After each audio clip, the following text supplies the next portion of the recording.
Mariot Arbuthnot, 1711–1794, was a British admiral who played a significant role in the American Revolution, particularly in naval operations along the North American coast.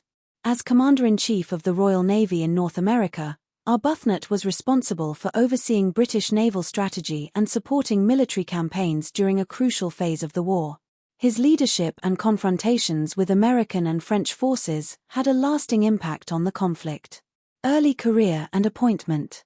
Arbuthnot had a long and distinguished career in the Royal Navy before his involvement in the American Revolution. He gained experience in naval operations and colonial administration, serving in various conflicts, including the 7 Years' War. In 1779, during the height of the American Revolution, he was appointed Commander-in-Chief of the North American Station, tasked with overseeing British naval operations against the American rebels and their allies. Naval operations in the American Revolution.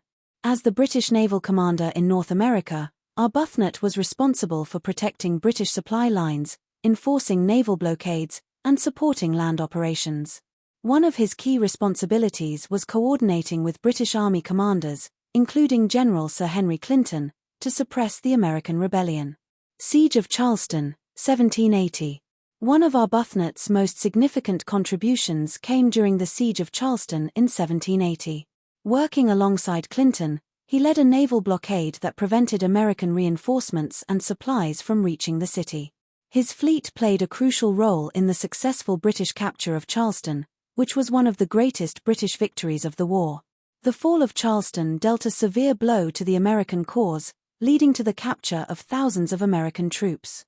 Battle of Cape Henry, 1781. Arbuthnot's most notable naval engagement was the Battle of Cape Henry on March 16, 1781. He led the British fleet against a French squadron under Admiral Rodney, which was attempting to reinforce the American forces in Virginia. Though the battle was inconclusive, Arbuthnot managed to prevent the French from gaining naval superiority in the region. However, his indecisive tactics and failure to fully capitalize on the engagement allowed the French to maintain pressure on British forces, contributing to later strategic setbacks.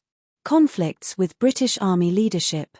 Arbuthnot had a strained relationship with General Clinton, with whom he frequently clashed over military strategy and cooperation between the Navy and Army. These disputes hindered British coordination and may have contributed to strategic mistakes that weakened Britain's war effort. His inability to effectively work with other British leaders limited his success in North America. Later years and legacy. After his tenure in North America, Arbuthnot returned to Britain in 1781 and was later appointed to the Admiralty Board. Though his contributions to the war were significant, his cautious and sometimes ineffective leadership has led historians to view his tenure with mixed opinions. His efforts at Charleston were a major success, but his inability to decisively defeat the French Navy and his conflicts with British commanders played a role in Britain's ultimate failure to retain the American colonies. While Mariot Arbuthnot is not as well known as some of his contemporaries, his role in the American Revolution remains an important part of naval history. His actions demonstrated the challenges the British Navy faced in maintaining control over distant colonies while combating growing French and American naval power.